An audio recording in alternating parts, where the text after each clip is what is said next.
나는 윤지훈, 32살이다. 반은 시골 마을 출신인 어머니 덕분에 어릴 적부터 산과 숲은 내게 놀이터나 다름없었다. 어릴 때 부모님이 이혼하고 서울에서 아버지와 살게 되었지만 야생의 공간에 대한 그리움은 언제나 내 안에 맴돌았다. 국립공원관리공단에 들어온 것도 그 때문이었다. 탁 트인 자연 속에서 일하는 것이 내게는 고향으로 돌아온 것만 같은 편안함을 주었다. 홀로 자연과 함께하는 시간, 계절의 변화, 가끔 길을 묻거나 타이어 펑크로 도움을 청하는 관광객들과의 짧은 만남이 좋았다. 특히 지리산 국립공원. 그 중에서도 사람의 발길이 뜸한 동북부 구역을 맡은 지난 5년은 내 삶의 전부였다. 이곳은 그저 아름다운 자연이 아니었다. 어머니의 고향인 지리산 자락의 마을에서는 늘 오래된 이야기들이 조심스럽게 전해져 내려왔다. 어둠 속에서 인간의 모습을 흉내내는 것들, 인간의 피부를 쓰고 돌아다니는 것들, 이름을 함부로 부르지 말아야 할 존재들에 대한 이야기였다. 어린 시절에는 그저 잠 못 이루게 하는 무서운 옛날 이야기쯤으로 치부했지만 이곳에서 보낸 시간들은 그런 이야기들이 단순한 미신이 아닐 수도 있다는 불안감을 내게 심어주었다. 지난달 유난히 따뜻했던 10월의 어느 아침, 나는 이상한 임무를 받았다. 지리산 국립공원 본부 박 실장님의 어수선한 사무실로 불려 들어갔다. 벽은 온통 지도와 빛바랜 공원 사진, 그리고 남부지방토속 예술 작품들로 뒤덮여 있었다. 박 실장님은 책상에 웅크리고 앉아 비범할 정도로 진지한 표정으로 지형도를 살피고 있었다. 문 닫아, 지훈아. 그가 고개를 들지 않은 채 말했다. 나는 지시대로 문을 닫고 그의 맞은편 낡은 의자에 앉았다. 박 실장님은 50살 후반의 지리산 토박이로 이 지역의 지형과 역사에 대한 해박한 지식으로 모두에게 존경받는 인물이었다. 그는 불필요한 대화를 즐기는 사람이 아니었다. 그래서 그의 침울한 분위기는 더욱 불안하게 느껴졌다. 문제가 생겼어. 그가 마침내 나와 눈을 마주치며 말했다. 지난주 속삭이는 계곡. 근처에서 등산객 3명이 이상한 것을 봤다고 신고했어. 그리고 어제는 한 가족이 아이가 길을 벗어나 5분도 채 되지 않아 돌아왔는데 뭔가 달라졌다고 했고, 달라졌다니요. 내가 물었다. 박 실장님의 주름진 얼굴이 굳어졌다. 부모 말로는 아이가 방향 감각을 잃고 횡설수설했다고 해. 어떤 사람이 자기가 마법을 가르쳐 주겠다고 하면서 계곡 더 깊은 곳으로 데려가려 했다는군. 심지어 그 사람이 모습을 바꿀 수 있다고 했다는 거야. 나는 고개를 끄덕였다. 아이들이 부모와 잠깐 떨어지는 일은 드물지 않았다. 물론 변신술사 이야기는 특이했지만 별거 아닐 수도 있어. 박 실장님이 말을 이었다. 아이들은 상상력이 풍부하니까. 하지만 이틀 전 우리는 이것들을 발견했어. 그가 책상 위로 서류철 하나를 밀어냈다. 안에는 진흙 속에 찍힌 크고 이상한 발자국 사진들이 있었다. 처음에는 사람 발자국처럼 보였다. 그러다 중간부터 극적으로 길쭉해지면서 끝에는 뚜렷한 발톱 자국이 선명했다. 이게 뭔가요? 나는 어떤 동물인지 알 수 없어 물었다. 박 실장님이 망설였다. 확실히는 모르지만 아이가 이상한 일을 겪었다는 곳에서 반마일도 채 떨어지지 않은 곳에서 발견됐어. 나는 사진들을 더 자세히 살폈다. 퓨마인가요? 곰 발자국은 이렇지 않고요. 응, 그렇지 않아. 박 실장님의 목소리가 거의 속삭임으로 바뀌었다. 보폭을 봐. 이걸 만든 놈은 두 발로 걷다가 네 발로 자세를 바꾼 거야. 사무실 공기가 갑자기 더 차가워졌다. 어릴 적, 어머니 쪽, 친척들에게서 들었던 이야기들이 떠올랐다. 특정 존재들을 함부로 이름 부르지 말라는 조심스러운 경고들. 어른이 되어 과학적 배경을 갖게 된 나는 그런 이야기들을 다른 민속 설화와 함께 묶어두었다. 하지만 박 실장님의 태도는 내게 불안감을 안겨주었다. 네가 그곳에 가봐야겠어. 그가 말했다. 며칠 동안 야영하면서 이 보고들을 조사하고 가능하다면 야생동물 카메라를 설치해. 공식적인 이유는 특이 포식자 활동 추적이야. 비공식적인 이유는요. 내가 물었다. 박 실장님은 한참 동안 침묵했다. 내가 믿을 수 있는 사람이 필요해. 양쪽 세계에 모두 연결된 사람. 대부분의 우리 공원 관리원들은 이제 그 지역 근처에도 안 가려고 해. 이런 보고들 때문에. 그리고 외지인 직원들은 뭘 찾아야 할지 이해하지 못할 거고. 그럼 정확히 뭘 찾아야 하는데요? 실장님. 그는 내 질문을 회피했다. 5일치 보급품을 챙겨. 하루 2번 무전 보고하고 연락이 안 되면 바로 수색팀을 보낼 거야. 진지하게 걱정하시는군요. 나는 그를 살폈다. 이건 그냥 이상한 발자국에 대한 이야기가 아니네요. 박 실장님은 책상 서랍을 열고 붉은 천에 쌓인 무언가를 꺼냈다. 그는 조심스럽게 천을 풀었고 끈에 달린 작은 가죽 주머니가 드러났다. 할머니가 만들어주신 거야. 그가 조용히 말했다. 보호약초와 기도가 담겨 있어. 밖에 있을 때 이걸 지니고 다녀. 나는 웃고 싶었다. 미신에 대한 농담을 던지고 싶었지만 박 실장님의 눈에 담긴 진지함이 나를 멈추게 했다. 나는 약주머니를 받아 목에 걸었다. 이 세상에는 우리가 이해하는 것 사이의 공간에 존재하는 것들이 있어. 그가 말했다. 우리 조상들이 피해야 할 것들이지. 우리 뒤는 수세기 동안 이 땅에서 살아남았어. 특정 경계를 존중했기 때문이야. 실장님, 정확히 뭐가 있다고 생각하시는 건데요? 그는 고개를 저었다. 아무것도 없기를 바라. 그 발자국들은 다친 동물에 의해 만들어진 것이고 아이는 그림자에 단순히 겁먹은 것이기를 바라지. 하지만 만약 네가 뭔가 특이한 것을 본다면, 뭔가 잘못된 것 같다고 느껴진다면 조사하려 하지 마. 즉시 떠나. 알겠어요. 나는 고개를 끄덕였다. 하지만 정말 이해했는지 확신할 수 없었다. 내가 떠나려고 일어서자 박 실장님이 마지막으로 지시를 덧붙였다. 그리고 지훈아, 거기서 그것의 이름을 부르지 마. 이름에는 힘이 있어. 만약 어르신들의 말씀이 맞다면 그것을 직접적으로 언급하는 것은 그것의 주의를 끌 수 있어. 나는 그날 오후 오두막으로 돌아왔다. 약주머니는 가벼웠지만 내 가슴 위에서 무겁게 느껴졌다.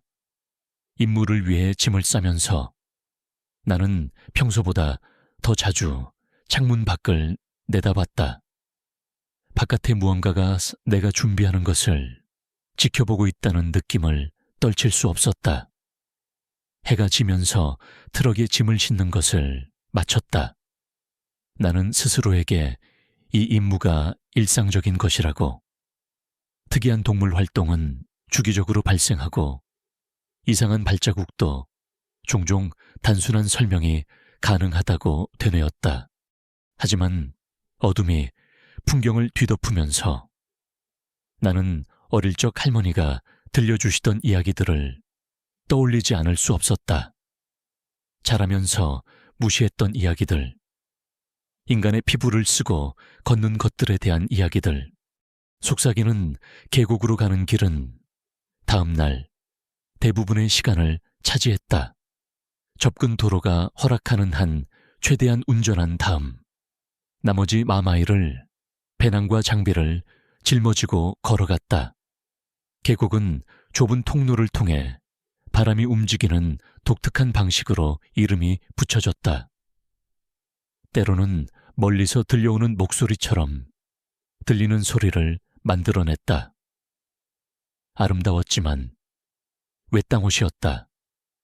조심하지 않으면 숙련된 등산객조차도 공영에 처할 수 있는 그런 곳이었다. 나는 주요 등산로 교차로가 내려다 보이는 작은 고원에 베이스 캠프를 설치했다. 이 유리한 지점에서 나는 세 방향으로 움직임을 감시할 수 있었고 본부와 무전 연락을 유지할 수 있었다. 날씨는 협조적이었다. 맑은 하늘, 온화한 기온, 추적하기에 완벽한 조건이었다. 텐트를 설치하고 장비를 정리한 후 나는 이상한 발자국이 사진 찍혔던 장소로 걸어갔다. 5일간의 바람과 야생동물 활동으로 대부분의 흔적은 지워졌지만 나는 튀어나온 바위 아래에 보존된 부분적인 흔적 하나를 발견했다. 그것은 사진과 일치하는, 내가 관리원으로 일한 수년간 만난 어떤 동물과도 일치하지 않는 이상한 혼종이었다. 나는 세대의 동작 감지에 야생동물 카메라를 전략적 위치에 설치하고 주변 지역에 대한 체계적인 조사를 시작했다. 아무것도 제자리에 있지 않은 것처럼 보이지 않았다. 새소리, 곤충소리, 그리고 덤불 속에서 가끔 들리는 바스락거리는 소리 모두 정상적인 숲 활동을 나타냈다. 그러나 나는 끊임없는 불안감을 떨쳐버릴 수 없었다. 해가 지기 시작하면서 그 느낌은 더욱 강렬해졌다. 첫날 밤, 나는 작은 캠프파이어를 피우고 공책에 그날의 발견들을 검토했다. 표준 절차대로 모든 것이 교과서적이었다. 나는 저녁 무전 보고를 본부에 했다. 특이 활동은 없었다고 보고했다.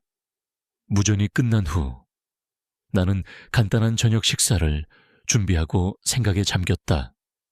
푸른 계곡, 벽에 춤추는 그림자를 드리웠고 나는 그곳에 앉아 약주머니를 여전히 목에 걸고 있었다. 어머니, 그리고 부모님의 이혼 전 어머니가 나에게 심어주려고 노력했던 한국의 전통 문화의 단편들을 생각했다. 밤에 휘파람 불지 않기, 신성한 장소에서 아무것도 가져가지 않기, 죽은 자나 특정 다른 존재들에 대해 직접적으로 말하지 않기 등 특정 의례들을 늘 고집했던 것을 기억했다. 이러한 생각에서 벗어난 것은 익숙하지 않은 소리 때문이었다. 날카로운 흐느낌, 마치 다친 동물의 울음소리 같기도 했지만 섬뜩하게 인간적인 뉘앙스가 섞여 있었다. 그것은 캠프파이어의 빛이 닿지 않는 어둠 속 동쪽 오솔길 어딘가에서 들려왔다. 나는 손전등을 잡고 일어섰다. 주위를 살폈다. 누구세요? 내가 불렀다. 거기 누구 있어요? 침묵이 나를 답했다. 하지만 팔의 털이 곤두섰다. 규정상 조난 신호가 있으면 조사해야 했다. 등산객이 다쳤거나 길을 잃었을 수도 있었다. 하지만 박 실장님의 경고가 내 머릿속에 울려 퍼졌다. 나는 타협했다. 불빛 너머로 발을 내디뎌 손전등 불빛으로 어둠을 헤쳐나갔다. 오솔길은 양쪽 모두 텅 비어 있었다. 막 캠프로 돌아가려 할 때 그 울음소리가 다시 들려왔다. 이번에는 내 뒤에서, 내가 방금 살피고 온 계곡, 더 깊은 곳에서였다. 뭔가 잘못되었다. 나는 캠프파이어로 돌아가 나무를 더 넣고 텐트에서 소총을 꺼냈다. 나는 성급하게 총을 쏘는 사람이 아니었지만 그 소리에는 원초적인 위험의 징조가 있었다. 야생동물이 이 지형에서 그렇게 빠르고 소리 없이 움직일 수는 없었다. 밤은 더 이상의 방해 없이 길게 이어졌다. 나는 결국 잠이 들었음에 틀림없다. 동이 트기 직전 나는 깜짝 놀라 깨어났다. 불은 숯덩이로 변해 있었다. 침묵은 절대적이었다. 새소리도, 곤충 소리도, 계곡 벽을 통과하는 바람 소리도 없었다. 그저 죽은 공기와 희미한 새벽빛뿐이었다. 뻣뻣해진 근육을 스트레칭하며 일어서는데 캠프 가장자리에서 움직임이 눈에 띄었다. 형체가 그곳에 멈춰 서 있었다. 인간의 모습이었지만 어딘가 비정상적인 비율이었다. 그것은 나를 지켜보고 있었다. 누구세요? 내가 소총을 잡으며 불렀다. 저는 관리원 윤지훈입니다. 신분을 밝히십시오. 그 형체는 반응하지 않았다. 빛이 강해지면서 더 많은 세부 사항을 확인할 수 있었다.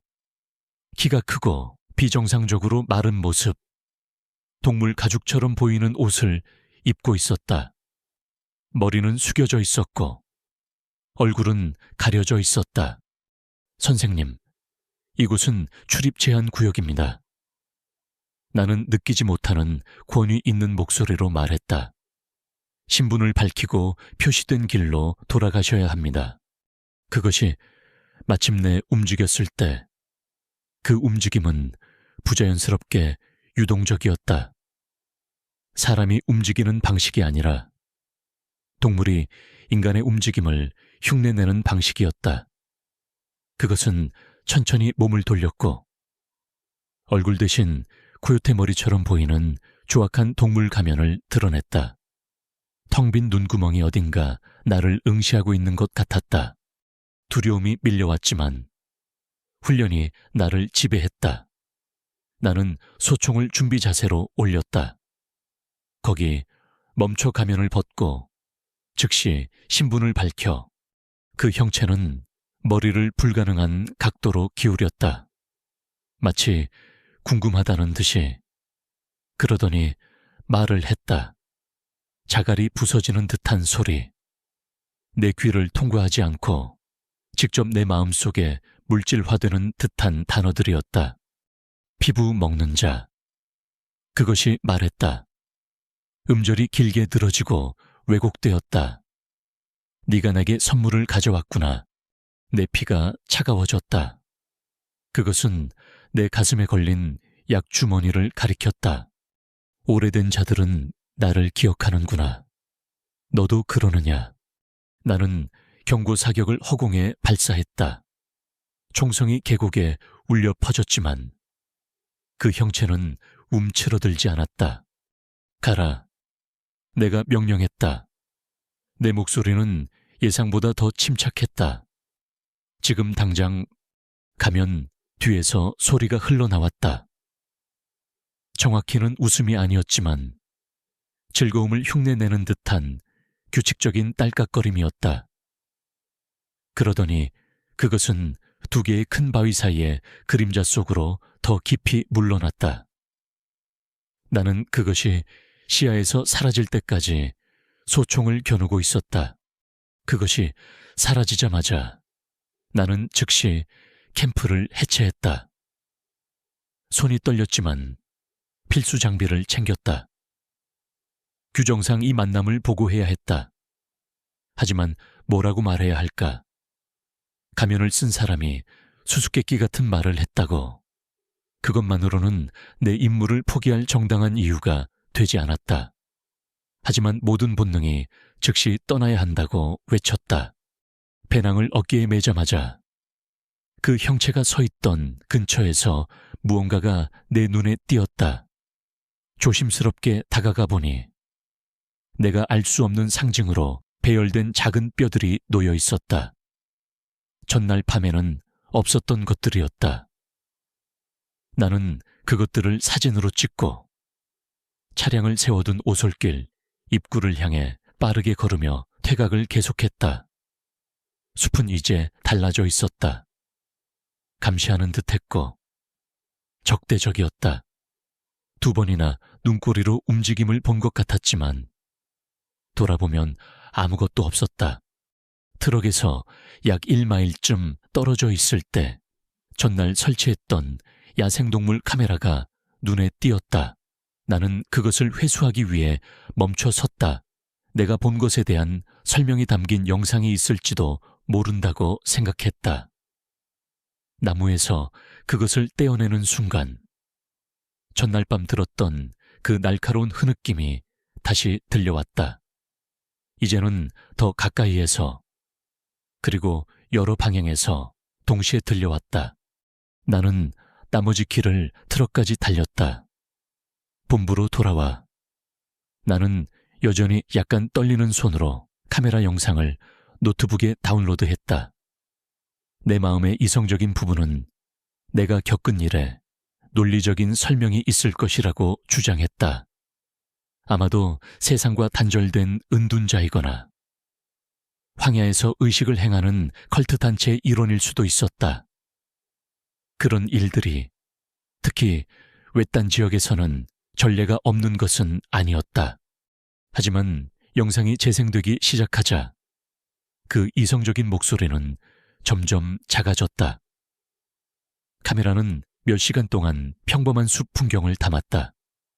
사슴 한 마리가 지나가고 작은 설치류들, 새들. 그러다 새벽 2시 17분 화면 가득히 빛나는 눈 한 쌍이 나타났다. 너무 높이 떠 있어서 어떤 지역 포식자의 눈일 수도 없었다. 적외선 조명은 카메라 앞에 모셔네스하게 서 있는 인간형 형체를 드러냈다.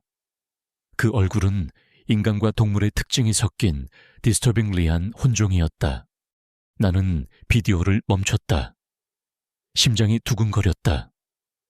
화면 속 얼굴은 내가 캠프에서 보았던 것과 일치했다.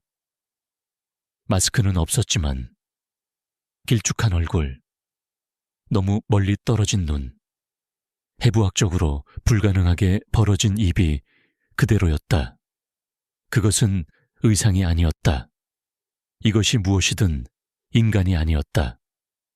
타임스탬프는 그것이 약 6분 동안 카메라를 직접 응시하며 서 있다가 움직였음을 보여주었다. 나는 더 많은 빈 영상을 빨리 감았다. 그러다 새벽 4시 3분에 또 다른 움직임이 카메라를 작동시켰다. 이번에는 그 형체가 4발로 기어다니고 있었다. 인간의 척추로는 불가능한 방식으로 몸이 뒤틀려 있었다. 포식자의 유연한 우아함으로 움직였다. 그것은 멈춰서서 공기를 킁킁거리는 듯 하더니 다시 카메라를 직접 응시했다. 그 얼굴은 이제 더 동물적이었지만 여전히 그 깜박이지 않는 눈을 가지고 있었다. 나는 노트북을 닫았다. 더 이상 볼 수 없었다. 내 생각은 할머니의 이야기들로, 박 실장님의 경고들로 되돌아갔다. 내 앞에 놓인 증거는 내가 단순한 미신으로 치부했던 전설들과 일치했다. 마음대로 동물이나 인간의 모습을 취할 수 있는 존재들에 대한 전설. 나바호족이 스킨워커라고 부르던 존재들. 나는 박 실장님과 이야기해야 했다. 하지만 그의 사무실에 전화했을 때 그의 비서가 그가 퇴근했다고 말했다. 대신 나는 그의 집으로 차를 몰았다. 아내가 세상을 떠난 후 그가 혼자 살고 있는 예약구역 외곽의 소박한 집이었다. 그는 내가 온 것을 보고 놀라지 않은 듯 문을 열었다. 일찍 돌아왔네. 보여드릴 게 있어요. 나는 노트북을 들고 말했다. 그는 굳은 표정으로 고개를 끄덕이며 나를 안으로 들였다. 우리는 그의 부엌 식탁에 앉았고 나는 그에게 영상을 재생했다. 그의 표정은 여전히 무표정했지만 나는 그의 손이 셔츠 아래에 있는 무언가를 만지는 것을 알아차렸다. 아마도 그 자신의 약 주머니일 것이다. 무슨 일이 있었는지 말해봐. 비디오가 끝나자 그가 말했다. 나는 나의 경험을 자세히 이야기했다. 울음소리, 내 캠프의 형체, 그 부자연스러운 움직임, 그리고 그것이 남긴 뼈 배열. 박 실장님은 방해 없이 들었고 그의 눈은 점점 더 불안해졌다. 잘했어, 떠난 건. 그가 마침내 말했다. 이건 우리 관리원들의 관할 밖이야. 그럼 누구의 관할인데요? 나는 목소리에 짜증을 내며 물었다. 이게 제가 생각하는 것이라면, 실장님이 생각하는 것이라면 우리는 그냥 무시할 수 없어요. 사람들이 저 길들을 이용하잖아요. 박 실장님은 일어서서 찬장으로 걸어가 오래된 위스키 한 병과 잔 2개를 꺼냈다. 그는 우리 각자에게 한 잔씩 따르고 다시 앉았다. 이런 상황을 위한 절차가 있긴 하지만 공원 관리 매뉴얼에서 나오는 것은 아니야. 그가 말했다. 나는 부족의 어르신들과 상의해야 해. 그동안 며칠 쉬어 마을로 가서 사람들이 있는 곳에 머물러. 제가 이걸 그냥 내버려 둘 수는 없어요. 내가 항의했다. 제가 본 건 아직 거기에 있어요. 그건 수세기 동안 거기 있었어. 박 실장님이 날카롭게 대답했다. 다른 점은 이제 그게 너를 알아차렸다는 거야. 네가 마주친 그것.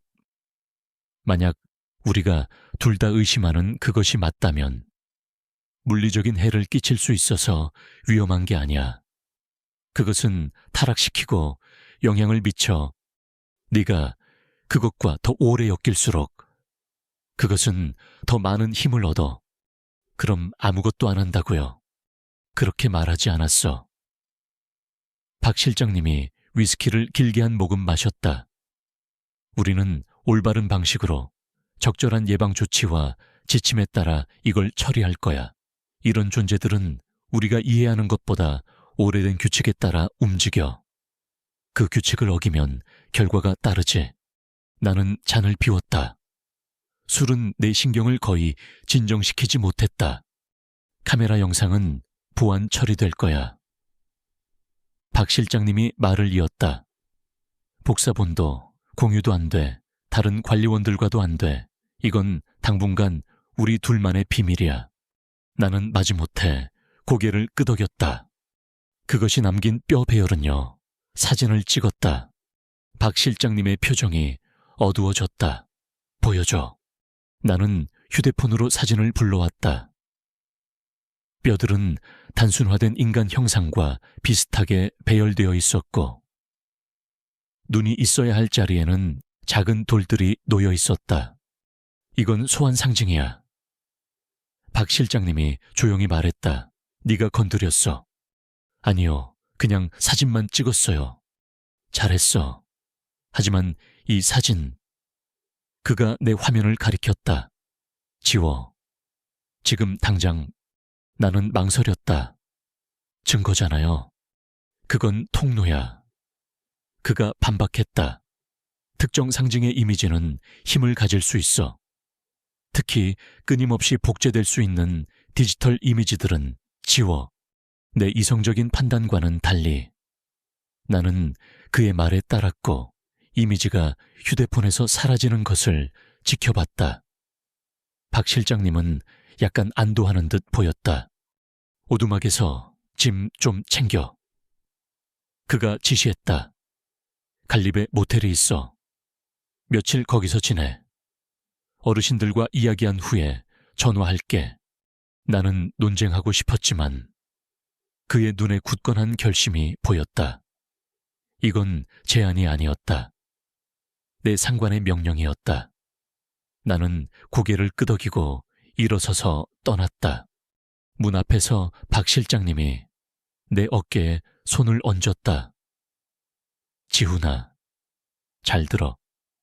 더 많은 것을 알기 전까지는 3가지 규칙을 따라야 해. 첫째, 네가 본 것에 대해 직접적으로 말하지 마.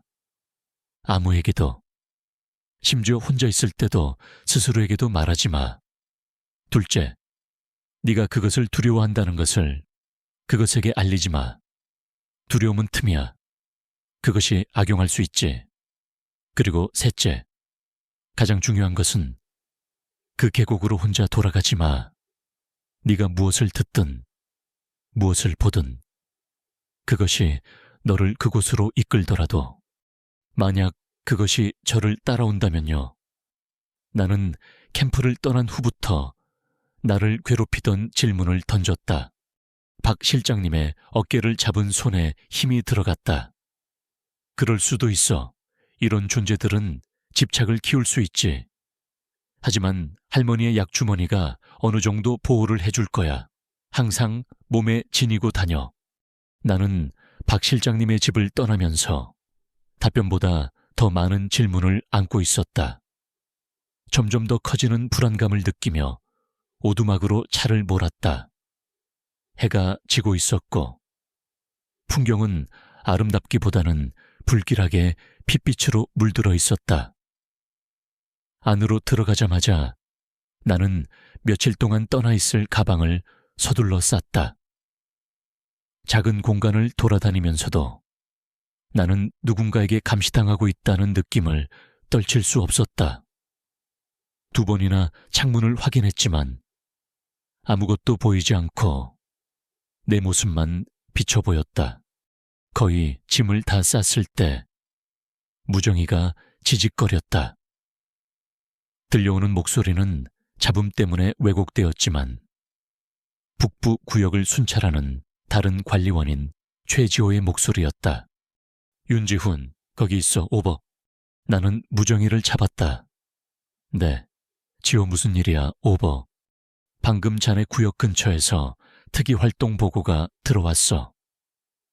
등산객들이 속삭이는 계곡, 등산로 교차로 근처에서 누군가 도와달라고 부르는 소리를 들었다고 하네. 자네가 아직 거기 있는 줄 알았어. 오버, 내 피가 차가워졌다.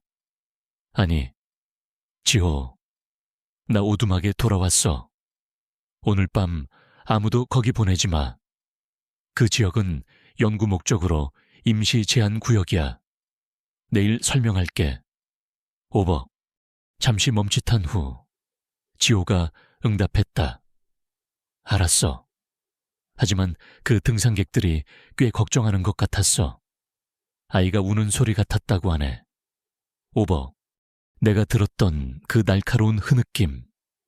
그것은 쉽게 조난당한 아이의 울음소리로 오해될 수 있었다.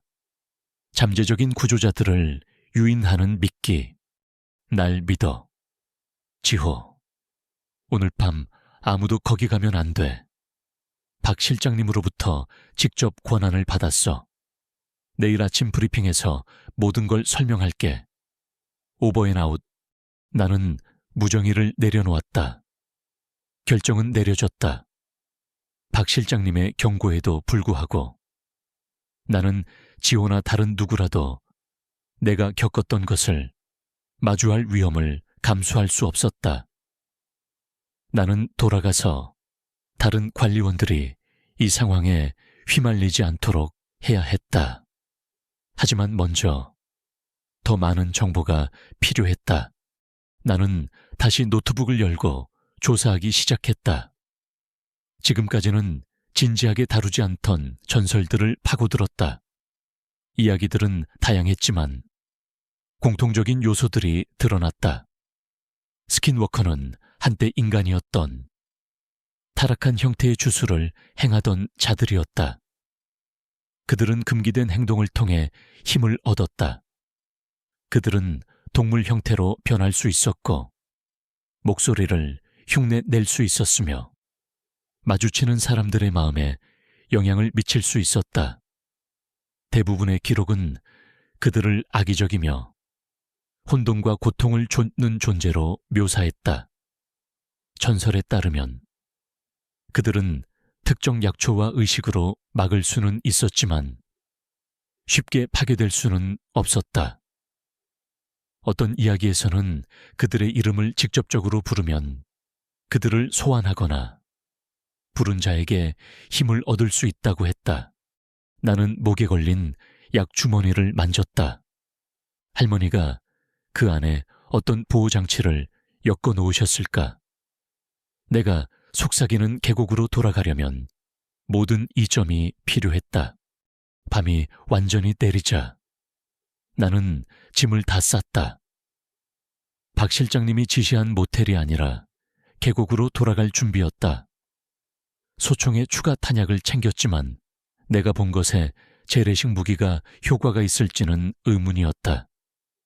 나는 또한 소금, 세이지, 그리고 내가 소장하고 있던 은재 칼을 챙겼다.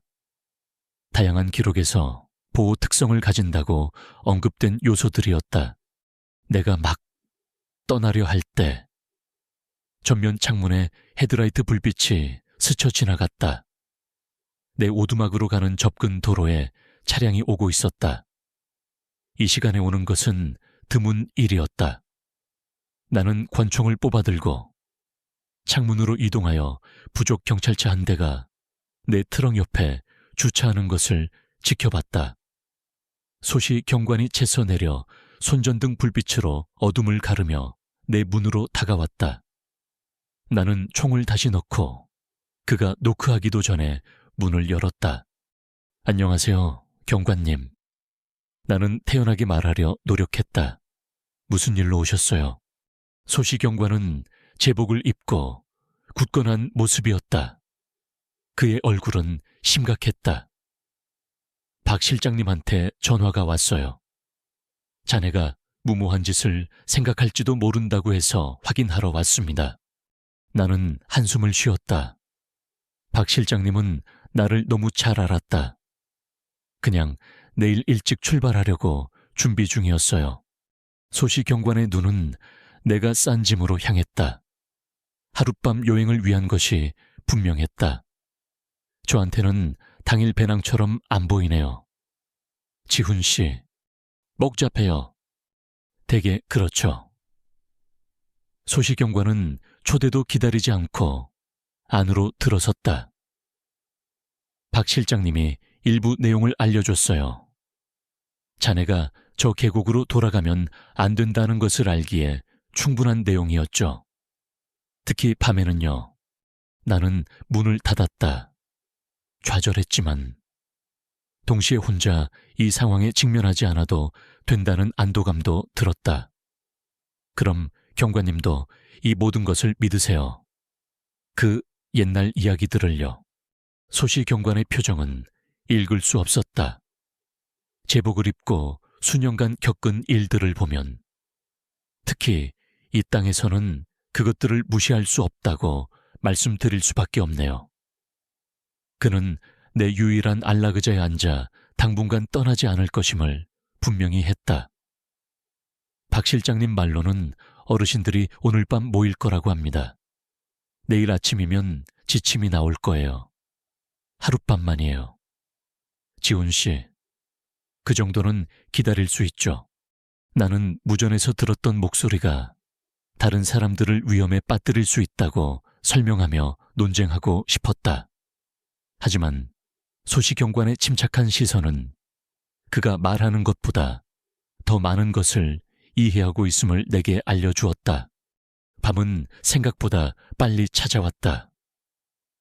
소시 경관은 자정 가까이까지 머물며 그의 15년간의 부족 경찰 생활에서 겪었던 기이한 사건들을 이야기했다. 그것들은 기존의 설명으로는 도저히 이해할 수 없는 일들이었고 오래된 믿음과 일치하는 현상들이었다. 그는 직접적으로 그 단어를 사용하지 않았지만 그의 의미는 분명했다. 내가 겪은 일은 특별한 것이 아니었다. 다른 사람들도 비슷한 경험을 했지만 공개적으로 이야기하려는 사람은 거의 없었다. 나는 아침 식사를 준비하고 있을 때 전화가 울렸다. 박 실장님이었다. 장로회 회의 결과였다. 우리가 의심했던 것이 확인되었어. 그가 서론 없이 말했다.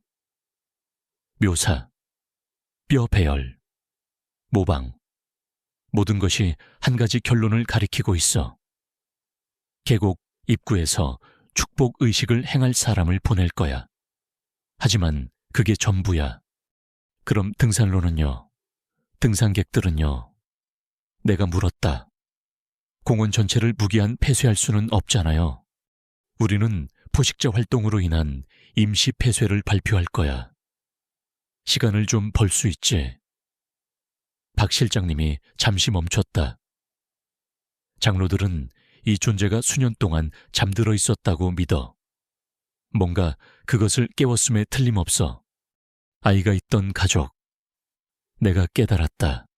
길을 벗어났던 아이요. 그럴 수도 있어. 아니면 최근 동부 지역에서 진행된 고고학 발굴 작업과 관련이 있을 수도 있고, 오래된 유적지들이 훼손됐다고 하더군. 나는 커피를 휘저으며 이 정보를 곱씹었다. 그럼 계획이 뭔가요? 장로들이 몇 가지 지침을 줬어. 박 실장님이 말했다. 이런 문제들을 전문으로 하는 주술사 한 분이 계셔. 강변 마을 근처에 사시는 분인데 이름은 김석현이야. 내가 오늘 아침에 그분을 만나러 갈 거야. 저도 같이 갈게요. 내가 단호하게 말했다. 박 실장님은 잠시 침묵했다.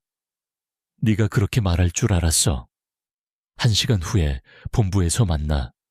강변 마을로 가는 길은 아침 대부분을 차지했다. 우리가 가까워질수록 풍경은 점점 더 극적으로 변했다. 박 실장님은 대부분 침묵에 잠겨 생각에 빠져 있었다.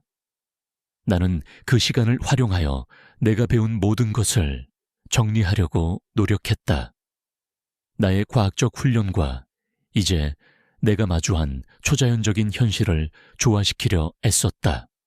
김석현 주술사의 집은 큰 길에서 한참 떨어진 곳에 자리 잡은 전통적인 한옥이었다. 주위는 향나무로 둘러싸여 있었다. 우리가 차를 대자 그는 이미 마루에 나와 우리를 기다리고 있었다. 70대의 마른 체격에 단정하게 따은 은발을 가진 남자였다. 우리가 다가가자 그의 주름진 얼굴은 아무런 감정도 드러내지 않았다. 그것을 본 관리원인가? 그가 나를 보며 고개를 끄덕였다. 질문이 아니었다. 네, 실장님. 박 실장님이 확인했다. 이쪽은 윤지훈입니다. 김석현 주술사의 검은 눈이 나를 뚫어지라 살폈다. 혼혈이군. 그가 관찰했다. 어머니 쪽. 나는 그의 시선이 불편했지만 고개를 끄덕였다. 좋아. 마음이 잊어도 피는 기억하는 법. 그는 우리에게 안으로 들어오라고 손짓했다. 한옥 내부는 희미하게 불이 밝혀져 있었고 약초 향이 가득했다.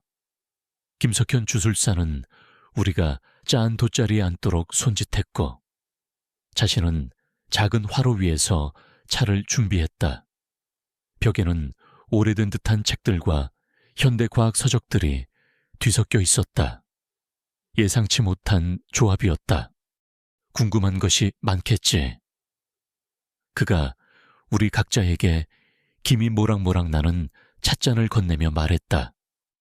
해야 할 일을 논의하기 전에 지금 물어보게. 수십 가지 질문이 있었지만 하나가 가장 먼저 떠올랐다. 그것은 무엇을 원합니까? 김석현 주술사는 만족한 듯 고개를 끄덕였다. 좋은 첫 질문이군. 그런 존재들은 많은 것을 원한다. 힘, 혼돈, 고통, 하지만 주로 본질을 갈구한다. 영혼. 모든 살아있는 것들을 움직이게 하는 생명력. 사람을 먹는다는 말인가요? 내가 경악하여 물었다. 네가 생각하는 방식이 아니다. 살을 먹지는 않아. 잠재력, 꿈, 미래를 먹는다. 그것이 희생자를 취할 때 그것은 단지 생명을 취하는 것이 아니다. 그 생명이 될 수 있었던 모든 것을 취하는 것이다. 나는 가족의 아이를 생각했다. 아이가 달라져서 돌아왔다고 했던 말, 부분적으로 잡아먹힐 수도 있나요? 김석현 주술사의 표정이 어두워졌다. 그렇다. 그 존재는 희생자에게부터 점차적으로 먹이를 취할 수 있다. 이런 희생자들은 종종 성격 변화와 점점 더 불안정한 행동을 보인다. 옛날에는 그런 사람들이 자비로 인해 가족에게 살해되기도 했다. 박 실장님이 헛기침을 했다. 장로들이 결박 의식을 언급했습니다. 그렇다. 김석현 주술사가 확인했다. 파괴가 아니다. 이런 존재들은 인간의 힘으로는 진정으로 파괴될 수 없다. 하지만 묶을 수는 있다. 다시 잠재울 수 있지. 그가 내게 시선을 고정했다. 미끼가 필요하다. 내 위장이 조여들었다. 저 말인가요?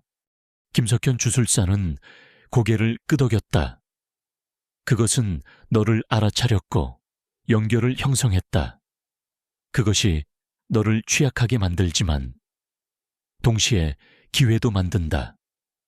결박은 그것을 준비된 장소로 유인하여 적절한 의식을 행하는 것을 필요로 한다.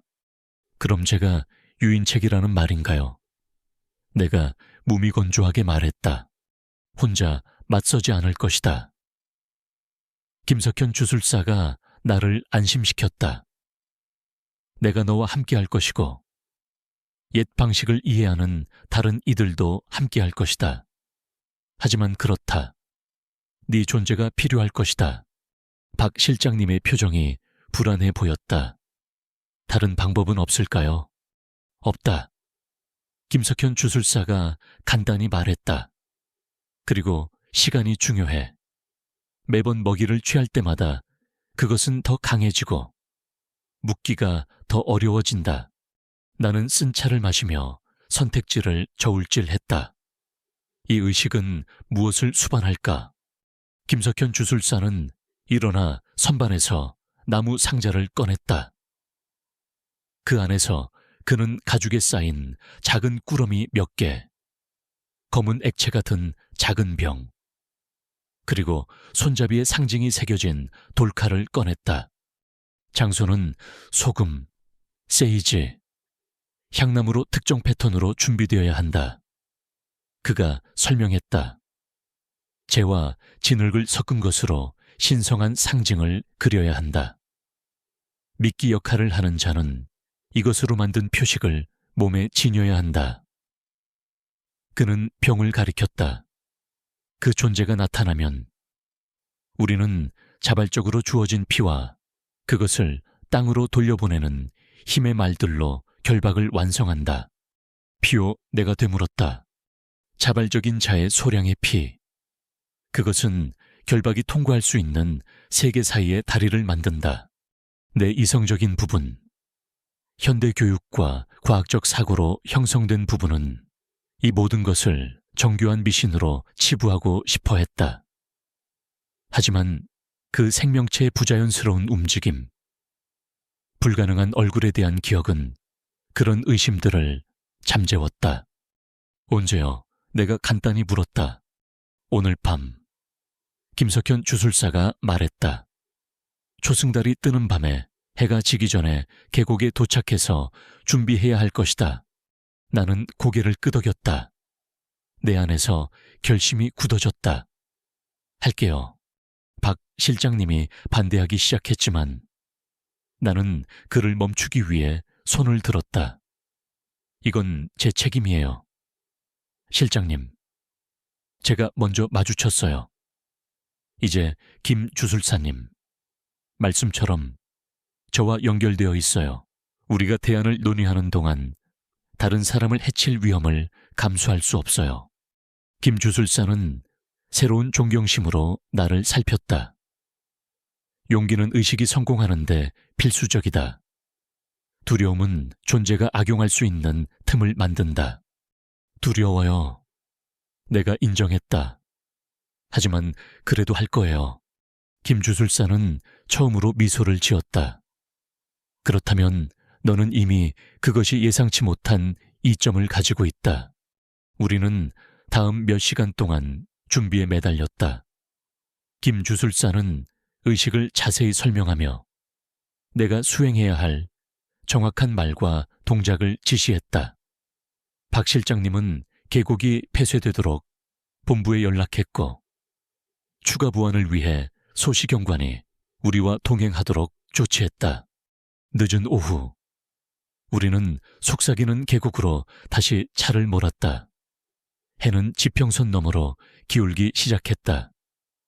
김주술사는 조수석에 앉아 있었고 그의 나무 상자에 담긴 의식 도구들이 그의 무릎에 안전하게 놓여 있었다. 박 실장님과 소시경관은 별도의 차량으로 뒤따랐다. 알아두어야 할 것이 있다. 김주술사가 우리가 목적지에 가까워지자 조용히 말했다. 그것은 너를 속이려 할 것이다.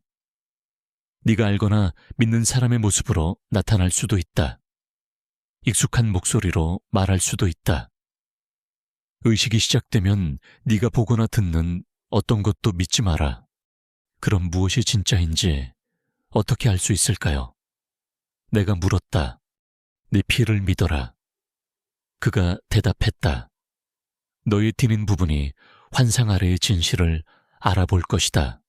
우리는 해의 마지막 빛이 바위 지형을 금빛과 진홍색으로 물들이는 시간에 계곡에 도착했다. 소시 경관이 경계선을 설정하는 동안 김주술사와 박 실장님 그리고 나는 내가 의식을 위해 선택했던 장소로 걸어갔다.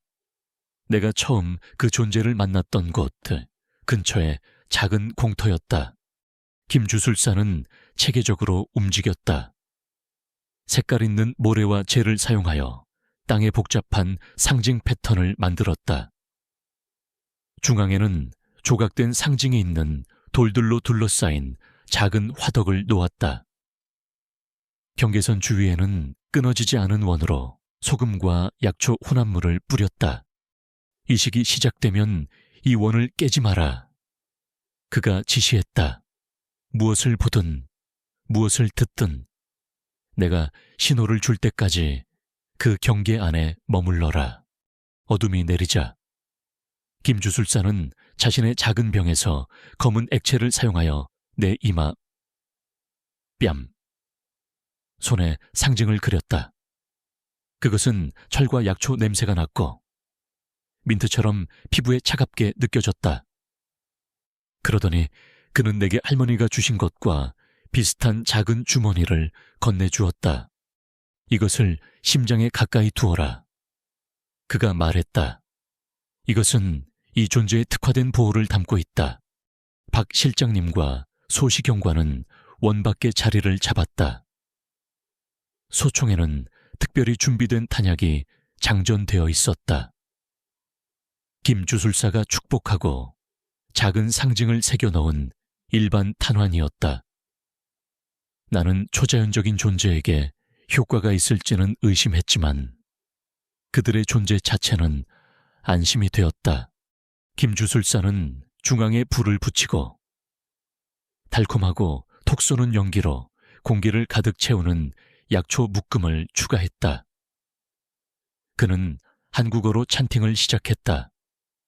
리드미컬한 단어들은 우리 아래의 땅에서 진동하는 듯했다.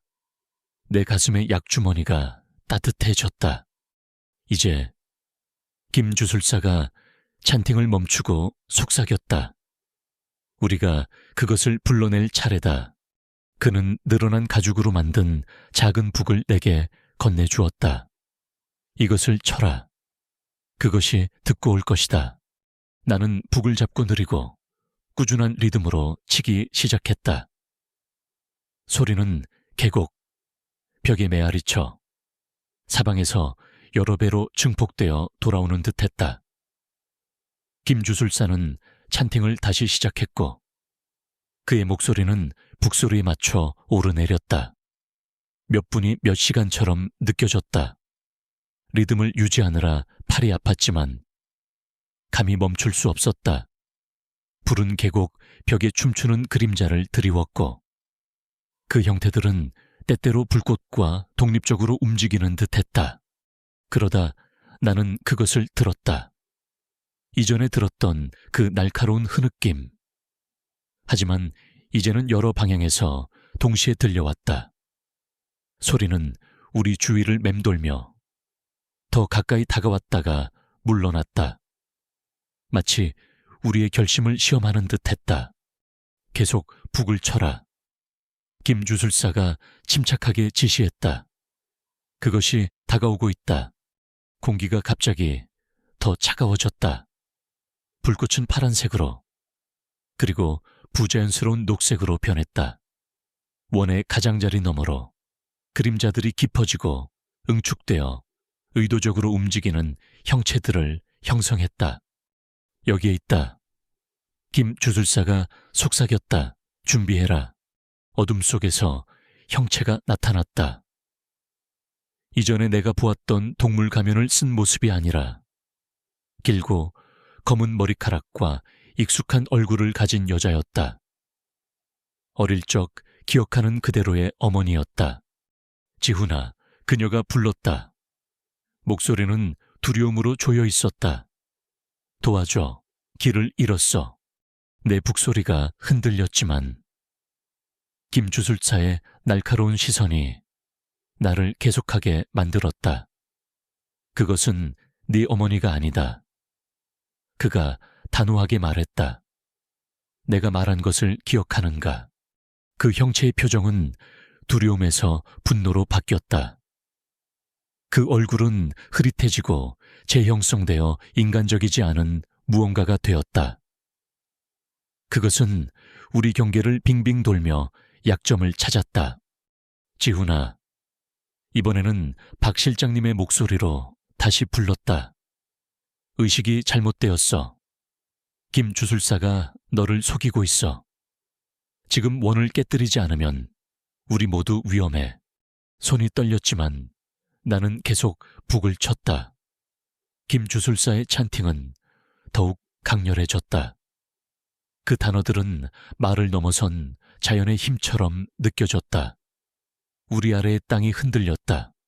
그 형체는 다시 변했다.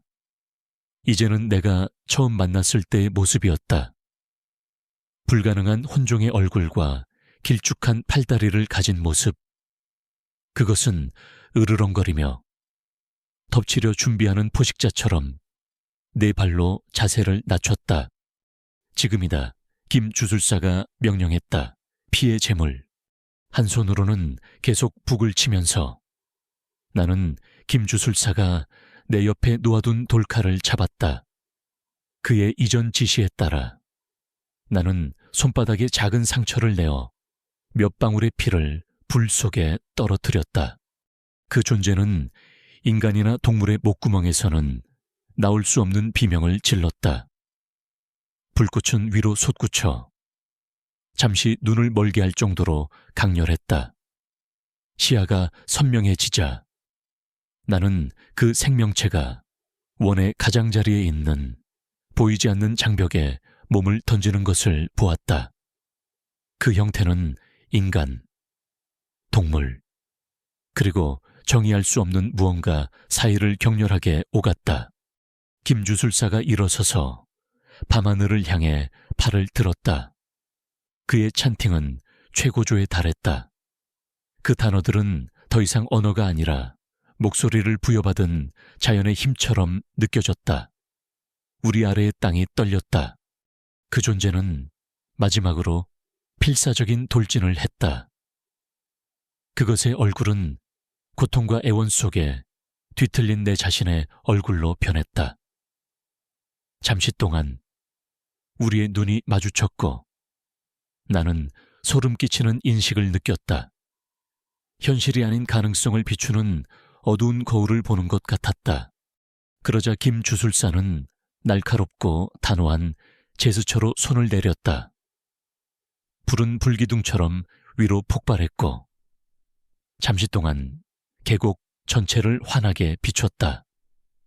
그 존재는 경련하며 보이지 않는 용기 속으로 빨려 들어가는 연기처럼 안으로 무너져 내렸다. 그것은 비명을 질렀다. 고통이 아니라 분노의 비명이었다. 원 아래의 땅이 좁은 틈으로 갈라졌다. 김주술사는 한국어로 7단어를 말했다. 그 단어들은 힘으로 진동하는 듯했다. 그 존재는 틈새 속으로 소용돌이치며 형태가 압축되고 왜곡되다가 시야에서 사라졌다. 땅의 균열은 멀리서 들리는 천둥 소리처럼 스스로 봉합되었다. 그리고 침무, 불은 정상으로 돌아와 평범한 주황색 빛을 우리 얼굴에 비췄다. 김주술사는 팔을 내렸다. 그의 자세에서 피로가 역력했다. 끝난 건가요? 목이 쉬어 내가 물었다. 결박은 완료되었다. 그가 확인했다. 땅 아래에서 잠들어 있는 상태로 돌아갔다. 박 실장님과 소시경관은 조심스럽게 다가왔다. 여전히 무기를 준비한 채였다. 효과가 있었나요? 박 실장님이 물었다. 김주술사는 고개를 끄덕였다. 당분간은 봉인이 방해받지 않는다면 결박은 수년, 어쩌면 여러 세대 동안 유지될 것이다. 나는 손바닥에 난 상처를 내려다봤다. 그때는 깨닫지 못했지만 생각보다 깊었다. 피가 여전히 자유롭게 흘러나오고 있었다. 김주술사는 내 손을 잡고 그의 용품에서 꺼낸 약초와 붕대로 상처를 치료했다. 이것은 치유될 것이다. 그가 말했다. 하지만 흉터는 남을 것이다. 상기시키는 표식으로. 다시 돌아올까요? 내가 물었다. 김주술사의 표정은 심각했다. 그런 존재들은 인내심이 강하다. 우리와는 다른 시간 관계 속에서 존재한다. 하지만 성스러운 장소가 존중받고 오래된 지식이 보존되는 한 결박은 유지될 것이다. 우리는 의식 장소를 해체했다. 김주술사는 특정 물건들을 조심스럽게 수거하면서 다른 것들은 방해받지 않도록 지시했다. 우리가 차량으로 돌아갈 때쯤 피로가 납처럼 내 뼈에 스며들었다. 우리가 떠날 준비를 할 때 김주술사가 나를 옆으로 데려갔다. 알아둬야 할 것이 있다. 그가 조용히 말했다. 그런 존재를 마주한 것은 육체적인 것을 넘어선 흔적을 남긴다. 너는 이제 세상이 닿는 곳에 더 민감해질 것이고 다른 이들이 인지할 수 없는 것들을 더 잘 알아차리게 될 것이다. 그게 축복인가요? 저주인가요? 내가 물었다. 김주술사는 희미하게 미소 지었다. 둘 다다. 아무것도 아니다.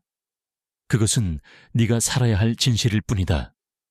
그는 내 손에 무언가를 쥐어주었다. 보호 상징이 새겨진 작은 돌이었다. 이것을 가지고 다녀라. 그리고 기억해라. 어떤 이야기들은 널리 공유될 운명이 아니다. 오늘 밤의 일은 누구에게 말할지 신중하게 선택해라. 나는 그의 말에 담긴 지혜를 이해하며 고개를 끄덕였다. 어떤 경험들은 기존의 설명으로는 이해할 수 없었고 현대 사회가 인정하는 것과 고대 세계가 진짜라고 알았던 것 사이의 공간에 존재했다. 속삭이는 계곡을 떠나면서 나는 말로 다 표현할 수 없는 방식으로 변했다고 느꼈다. 마치 이전에 존재하지 않는다고 생각했던 베일 뒤를 엿본 것 같았고 이제는 그것이 존재하지 않는다고 다시는 가장할 수 없게 되었다. 결박 의식이 있은 지 3주가 흘렀다. 내 삶은 겉으로 보기에 정상으로 돌아왔지만 정상이라는 단어는 이제 내게 다른 의미를 지니게 되었다. 계곡은 철저한 조사 끝에 특이 활동이나 안전 문제가 없다고 판단되어 다시 등산객들에게 개방되었다. 박 실장님은 추가적인 보호 조치를 마련했다. 주요 갈림길의 나무에 미묘한 상징들을 새기고 등산로를 따라 전략적인 지점에 축복받은 물건들을 묻어두었다. 내 손바닥의 상처는 은빛 흉터로 아물었다. 마치 초승달처럼 희미한 모양이었다. 김 주술사님의 말이 옳았다. 그것은 일어난 일, 내가 겪은 일, 그리고 이제 내가 세상에 존재한다는 것을 알게 된 것에 대한 끊임없는 상기제 역할을 했다. 나는 일상 업무로 복귀했다. 등산로를 순찰하고 방문객들을 돕고 인간의 여가 활동과 야생 보호 사이에 미묘한 균형을 유지하고 있다. 하지만 나는 이런 익숙한 일들을 새로운 인식으로 수행한다. 이전에 간과했던 미묘한 것들에 더욱 민감해졌다. 공허는 이제 내게 다르게 느껴진다.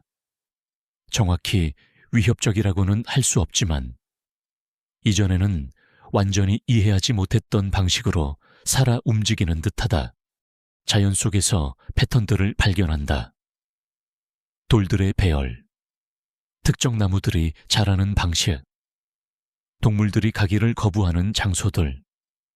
나는 이 신호들을 확실하게 해석할 수는 없지만 천천히 이해하기 시작하는 언어처럼 인식한다. 김 주술사님은 일주일에 한 번씩 전화해서 내 안부를 확인한다. 우리는 조심스러운 용어로 이야기한다. 일어난 일에 대해 직접적으로 언급하지 않지만 그의 지침은 내가 확장된 인식을 헤쳐나가는데 귀중한 도움이 되고 있다. 그는 내게 보호기술, 즉 압도적일 때 원치 않는 인식을 차단하는 방법을 가르쳐주고 있다. 박 실장님은 공원 역사 전반에 걸쳐 발생했던 다른 사건들에 대해 더 솔직해졌다. 설명할 수 없는 실종, 설명 없이 그만둔 관리원들, 등산 후 돌이킬 수 없이 변해서 돌아온 방문객들, 이런 이야기들은 항상 존재했지만 그것들을 이해할 맥락을 가진 사람들 사이에서만 논의되었다고 그는 설명한다. 나는 다음 달에 부족 장로 회의에 초대받았다. 나처럼 혼혈인에게는 드물게 주어지는 영광이다. 박 실장님은 그들이 결박의식에서 내 역할을 공식적으로 인정하고 전통적인 보호 관행에 대한 훈련 가능성을 논의하고 싶어 한다고 말했다. 악몽은 대부분 사라졌다. 의식 직후에는 밤마다 그 존재의 꿈을 꾸었다. 유동적인 변신, 굶주린 눈, 나를 속이기 위해 익숙한 얼굴을 쓰는 방식. 가장 끔찍한 꿈에서는 그것이 내 자신의 얼굴을 쓰고 내 목소리로 다른 사람들을 위험에 빠뜨리는 것을 보았다. 숨을 헐떡이며 깨어났고 그것이 어떻게든 나를 따라 집으로 돌아왔다고 확신했다. 하지만 김 주술사님은 그런 환영들을 진정시키는 기술을 가르쳐 주셨다.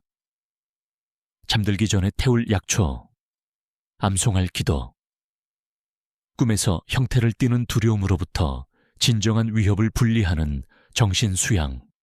할머니가 주신 약 주머니는 여전히 내 목에 걸려 있다. 이제는 김 주술사님이 제공해 주신 추가적인 보호 장치들도 함께하고 있다. 어제 나는 속삭이는 계곡이 내려다 보이는 전망대까지 혼자 걸어갔다.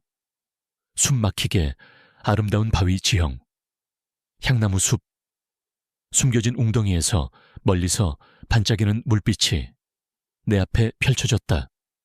이 거리에서는 우리가 결박의식을 행했던 정확한 위치를 식별하는 것이 불가능했다. 내가 서 있는 동안 까마귀 한 마리가 근처 바위에 앉았다.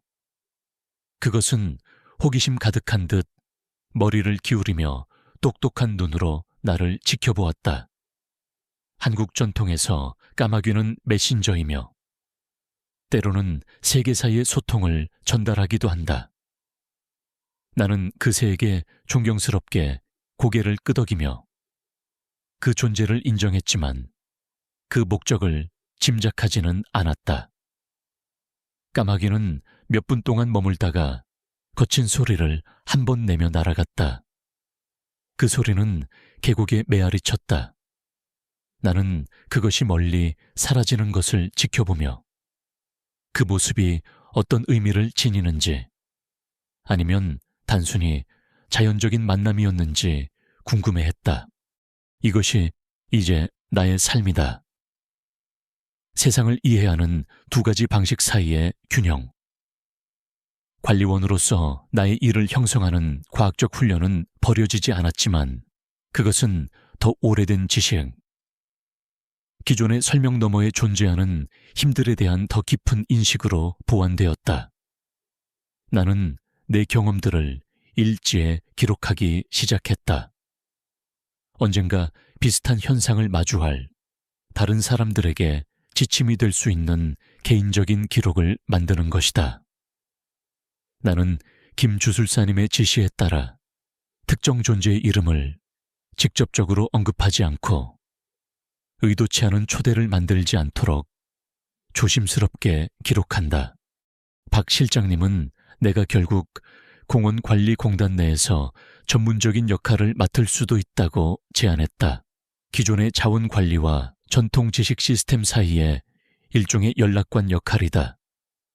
이 땅 곳곳에는 신성한 장소들이 있으며 물리적인 방해뿐만 아니라 영적인 침입으로부터도 보호가 필요하다.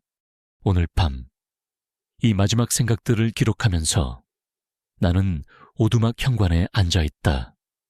하늘은 맑고 별들이 고대 신호처럼 어둠 속에 흩어져 있다. 약주머니는 익숙한 에너지로 따뜻하게 내 가슴에 놓여 있다. 김주술사님이 주신 조각된 돌은 내 옆 테이블에 놓여 있다. 인식이 너무 강렬해질 때 나를 지탱해주는 접점이다. 속삭이는 계곡에서 그 존재를 마주하기 전에 나는 더 이상 아니다. 나는 내가 경험한 것으로 인해 변했다. 하지만 그 부계에도 불구하고 내가 얻은 지식을 후회하지 않는다.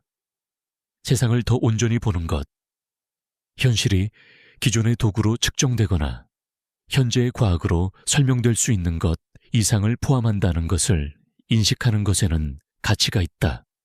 바람이 바뀌며 주변 야생에 향나무와 세이지 향을 실어온다. 잠시 동안 나는 내 인식의 가장자리에서 무언가가 움직이는 것을 감지한다. 위협이 아니라 존재감. 자연세계가 현대인들이 가장하는 것처럼 단순하거나 안전했던 적이 없다는 상기제. 나는 손바닥의 흉터를 만졌다. 손가락 끝으로 미미한 윤기를 느낀다. 결박의식은 성공했다.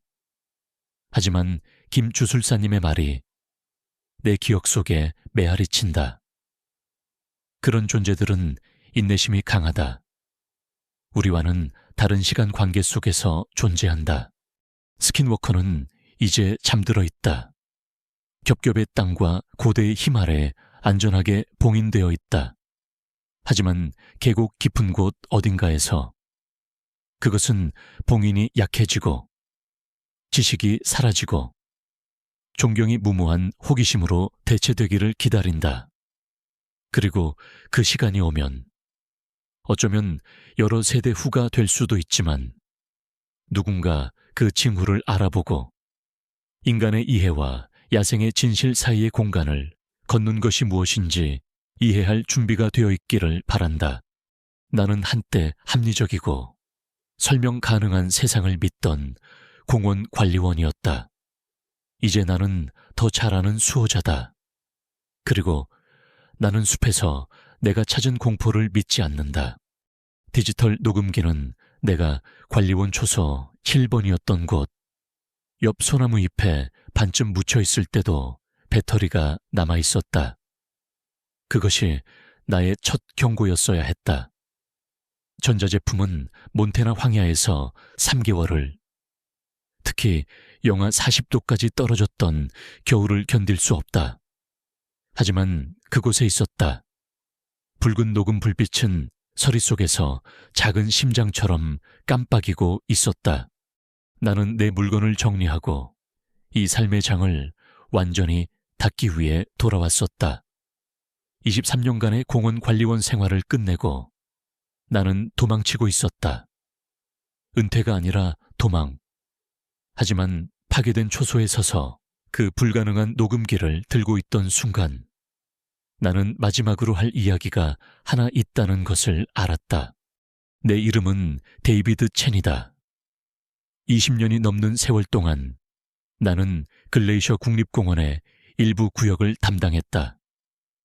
대부분의 방문객들이 결코 보지 못하는 깊은 노지, 오솔길이 짐승길로 사라지고 짐승길이 아무것도 없는 곳으로 사라지는 곳, 오래된 숲이 너무 울창해서 정해도 황혼처럼 느껴지는 곳, 공식 보고서에는 결코 실리지 않는 일들이 일어나는 곳, 녹음기는 내가 본부로 정은간 후 1번 초소를 맡았던 관리원 사라 하리스의 것이었다.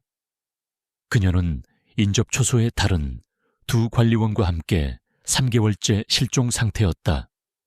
공식적인 이야기는 눈사태였다. 시신은 발견되지 않았다. 하지만 눈사태가 공원 관리원만을 선택적으로 공격하지는 않으며 눈사태가 녹음기를 남기지도 않는다. 나는 재생 버튼을 눌렀다. 먼저 잡음이 들렸다. 그러다 사라의 목소리가 들렸다. 침착하고 전문적이었다. 7번 초소일지 12월 2일 06시 밤새 새로 눈이 내렸습니다. 약 14인치. 그리드 C7에 있는 동작 센서를 확인하러 갑니다. 데이터에서 특이 활동이 있었습니다. 어젯밤 06시에서 04시 사이에 14번의 트리거가 발생했습니다. 제가 본 어떤 야생동물 행동과도 일치하지 않는 패턴으로 움직였습니다. 녹음은 잡음으로 끊겼다가 다시 시작되었다. 그녀의 목소리는 이제 달랐다. 더 긴장되고 통제되어 있었지만 겨우 알아들을 수 있었다. 12월 2일 10대시 발자국을 찾았습니다. 눈 속에 맨발 인간 발자국으로 시작하는데 이것은 불가능합니다. 맨발로 이곳에 있는 사람은 몇 분 안에 발가락을 잃을 것입니다. 하지만 그리드 13분의 중간쯤에서 그것들은 변합니다. 발이 길어지고 발가락이 다른 무언가로 늘어납니다. 나무 경계선에 도달할 때쯤에는 더 이상 인간의 것이 아닙니다. 동물의 것도 아닙니다. 이런 것은 본 적이 없습니다. 녹음에서 나뭇가지 부러지는 소리가 들렸다. 사라의 숨소리가 빨라졌다. 나무들 사이에서 뭔가 움직이고 있습니다. 맙소사. 똑바로 걷고 있는데 비율이 완전히 틀렸습니다. 팔이 너무 길고 무릎이 굽고 녹음이 끊겼다. 나는 파괴된 초소에 서서 떨리는 손으로 기기를 붙잡았다. 사라는 좋은 관리원이었다. 침착하고 경험이 풍부하며 패닉에 빠지거나 환상을 보는 유형이 아니었다. 나는 녹음기를 앞으로 감았다. 12월 3일 모잉 3시. 그녀의 목소리는 이제 속삭임이었다. 초소 밖에 있습니다. 2시간 동안 원을 그리며 걷고 있습니다. 벽을 통해 숨소리가 들립니다. 그것은 인간의 목구멍에서는 나올 수 없는 소리와 섞인 단어들을 말하고 있습니다. 내 이름을 압니다. 내 대해 아는 것이 있습니다. 엄마에 대해 어떻게 알죠? 장례식에서 내가 뭐라고 했는지 어떻게 아는 거죠? 나는 그녀가 한번 흐느끼는 소리를 들었다. 빠르게 억눌러졌다. 다른 초소에 무전했습니다. 응답이 없습니다. 비상신호기도 작동하지 않습니다. 이 녹음기 외에는 아무런 전자기기도 작동하지 않습니다. 왜인지는 모르겠습니다. 동이 트는 대로 6번 초소로 가보려 합니다. 혹시 누가 이걸 발견한다면 나를 찾으러 오지 마십시오. 이곳으로 오지 마십시오. 우리가 생각했던 것이 아닙니다. 블랙피트 장로들이 경고하려 했던 오래된 이야기들, 녹음에서 뭔가 무거운 것이 초소문을 쳤다. 나무가 스플린터를 떼었다. 사라가 비명을 질렀다. 하지만 그 비명은 중간에 바뀌어 다른 무언가로 변했다. 내 몸의 모든 털을 곤두서게 하는 무언가로. 더 이상 고통이나 두려움이 아니었다. 그것은 인식이었다. 누군가가 갑자기 끔찍한 무언가를 이해했을 때 내는 그런 소리. 녹음은 거기서 끝나지 않았다. 47시간 더 계속되었다. 나는 그 모든 순간을 들었다. 문을 잠그고 엔진을 켠 채 트럭에 앉아서 들었다. 나는 초소를 돌아다니는 이상한 발소리를 들었다. 때로는 인간 같고 때로는 아닌 숨소리를 들었다. 나는 사라의 목소리를 들었다. 하지만 이제는 이상했다. 마치 누군가 그녀의 성대를 분해하고 거꾸로 재조립한 것 같았다. 그리고 나는 그녀가 내 대해 이야기하는 것을 들었다. 나는 처음으로 돌아가야 한다. 사라가 사라지기 3개월 전으로. 내가 아직 7번 초소에 있을 때로. 그때는 숲에서 가장 최악의 일이 가끔 공격적인 곰이나 길 잃은 등산객이라고 생각했었다. 그해 10월은 일찍 찾아와 밑에 식물들을 죽이고 숲 바닥을 갈색 양탄자로 바꾸는 서리를 가져왔다. 나는 등산로 카메라를 정기적으로 점검하고 있을 때 패턴을 알아차렸다. 모든 관리원은 자신의 구역에 대한 본능을 개발한다. 엘크가 언제 이동하는지, 곰이 어디에 굴을 만드는지, 퓨마가 어떤 능선을 선호하는지 알게 된다. 숲에는 심장이 있고 충분히 오래 머물면 뼈속에서 그것을 느낀다. 그 10월에 심장이 변했다. 그리드 C7에 설치된 카메라들이 먼저 이상을 보였다. 공원 관리 시스템에 익숙하지 않은 사람들을 위해 설명하자면 우리는 광대한 오지를 감시하기 위해 그리드로 나눈다. CMV는 특별한 곳이었다. 공원에 남아있는 마지막 진정한 고대 숲 중 하나를 품고 있었다. 루이스와 클라크가 지나갈 때에도 이미 고대였던 나무들이 있는 곳. 블랙피트 부족은 그곳을 이야기들이 걷는 곳이라 불렀고 일반적으로 피했다. 우리는 그들의 말을